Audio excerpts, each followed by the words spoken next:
ഇത് ഒരാൾക്കെങ്കിലും യൂസ്ഫുൾ ആവണം എന്നുള്ളത് കൊണ്ടാണ്, വളരെ ഇമ്പോർട്ടൻ്റ് ആണെന്ന് തോന്നിയതുകൊണ്ടാണ് ഇപ്പോൾ പെട്ടെന്ന് ഈ ഒരു വീഡിയോ ചെയ്യുന്നത്.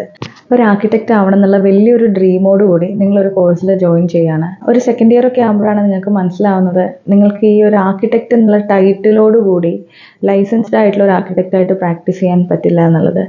ഇത് ഒരുപാട് സ്റ്റുഡൻസിന് സംഭവിച്ചിട്ടുള്ള ഒരു കാര്യമാണ്. കാരണം നമുക്ക് ഈ ഒരു കോഴ്സിനെ പറ്റി മിസ്ലീഡിംഗ് ആയിട്ടുള്ള ഒരുപാട് ഇൻഫർമേഷൻ ഉണ്ട്. ഇപ്പോൾ റീസെൻ്റ്ലി എൻ്റെ ഇൻസ്റ്റഗ്രാം ഫീഡ്സിൽ റെഗുലറായിട്ട് കുറേ സോഫ്റ്റ്വെയർസിൻ്റെ കോഴ്സസ് ഒക്കെ വരുന്നുണ്ട്.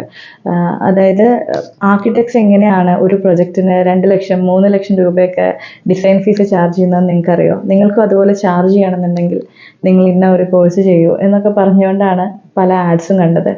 ഇങ്ങനെ എൻ്റെ ഫീൽഡിൽ വന്ന ഒരു ആഡിൽ ഞാൻ കമൻറ്റ് ചെയ്തു, നിങ്ങൾ സോഫ്റ്റ്വെയർ സ്കിൽസ് ആണ് പ്രൊവൈഡ് ചെയ്യുന്നതെങ്കിൽ അതാണ് എന്ന് പറഞ്ഞുകൊണ്ട് അത് മാർക്കറ്റ് ചെയ്യാം, ഇല്ലെങ്കിൽ ഒരു ആർക്കിടെക്റ്റ് ചാർജ് ചെയ്യുന്നത് പോലെ ചാർജ് ചെയ്യാം നിങ്ങൾക്ക് എന്നുള്ള രീതിയിൽ ഇതിനെ മാർക്കറ്റ് ചെയ്യരുത്, അത് സ്റ്റുഡൻസിനെ മിസ്ലീഡ് ചെയ്യുകയാണെന്ന് പറഞ്ഞ് ഞാൻ ഒരു കമൻറ്റ് ചെയ്തിട്ടുണ്ടായിരുന്നു. ഇമ്മീഡിയറ്റ്ലി അവർ ആ കമൻറ്റ് ഡിലീറ്റ് ചെയ്യുകയാണ് ചെയ്തത്. കാരണം അവർക്ക് തന്നെ അറിയാം എത്തിക്കലായിട്ടുള്ള ഒരു കാര്യമല്ല അവർ ചെയ്യുന്നത്. കാരണം ആ ഒരു കമൻറ്റിൽ ഞാൻ അവരുടെ കോഴ്സിനെ പറ്റി ഒരു രീതിയിലും നെഗറ്റീവ്ലി പറഞ്ഞില്ല, അവർ മാർക്കറ്റ് ചെയ്യുന്ന രീതിയെക്കുറിച്ചായിരുന്നു സംസാരിച്ചിട്ടുണ്ടായിരുന്നത്. ഇതെനിക്ക് കുറച്ച് പേരൊക്കെ ഷെയർ ചെയ്ത് തരുകയും ചെയ്തു. ഈ ഒരു കോഴ്സ് പഠിച്ചാൽ പോരെ, BAc ഡിഗ്രിക്ക് വേണ്ടി നമ്മൾ ഈ ഒരു 5 ഇയർ സ്പെൻഡ് ചെയ്യേണ്ട ആവശ്യമുണ്ടോ എന്ന് ചോദിച്ചിട്ട് ഒത്തിരി സ്റ്റുഡൻസിൻ്റെ മെസ്സേജസ് ഒക്കെ വന്നിട്ടുണ്ടായിരുന്നു. സോഫ്റ്റ്വെയർ സ്കിൽസ് എന്ന് പറഞ്ഞാൽ അത് കംപ്ലീറ്റ്ലി ഒരു കമ്മ്യൂണിക്കേഷൻ ലാംഗ്വേജ് പോലെ മാത്രമാണ് ആക്ട് ചെയ്യുന്നത്. നിങ്ങൾ എന്താണോ മൈൻഡിൽ ഡെവലപ്പ് ചെയ്തിട്ടുള്ളത് അത് വർക്കേഴ്സിലേക്കോ ക്ലയൻസിലേക്കോ എത്തിക്കാനുള്ള ഒരു മീഡിയം മാത്രമാണ് softwares. It has nothing to do with architecture, designing.